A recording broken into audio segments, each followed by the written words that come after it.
Relax ka na. Okay ka lang? Okay lang. Si Jerome Carlos po, mga kaibigan. Palakpakan natin. I'm Jerome. Jerome Carlos. Para pala kayong si, si Carlos Yulo. Yes, yes, pareho kaming magaling. Magaling akong mangbudol. Oy, pero hindi ikaw ang i-introduce ko ngayon. Ang i-introduce natin si paring Eddie Boy Bongkala. Yes, yes! Eddie Boy, my boy! Wala ka natin, Eddie Boy! My boy! Jerome, ano bang masasabi mo tungkol kay Eddie Boy? Si Eddie Boy, bukod sa mapagbigay, siya ay pasensyoso. Uy, pasensyoso.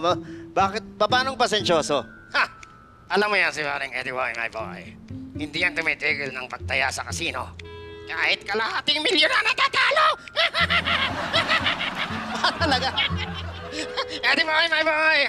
How are you? Or should I say, how shall are you?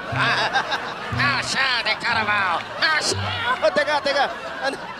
Anong how shall? Yan ang issue sa kanya ngayon. Hindi mo ba alam? Palagi siyang nagpapatalo sa kasino, kaya hinahaw siya ang trabaho.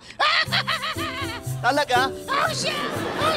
How shall? How shall? How shall? How shall? How shall?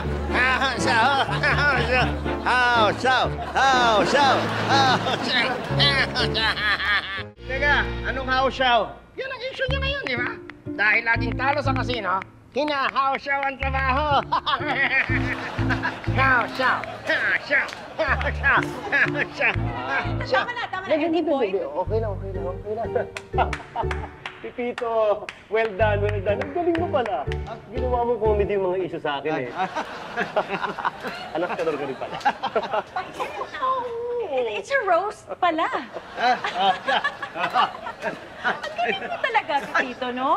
You know what? I think since we know each other so well, okay lang naman na pag-usapan natin yung mga issues natin. Para kung ano ang mga mali, pwede natin itama. Oh, diba? Naiintindihan yung lahat? Yeah. Ladies and gentlemen, palakpakan naman natin si Pipito. Ang galing mo, Pipito! Ang galing mo, Pipito! Mas magaling si Pipito kaysa sa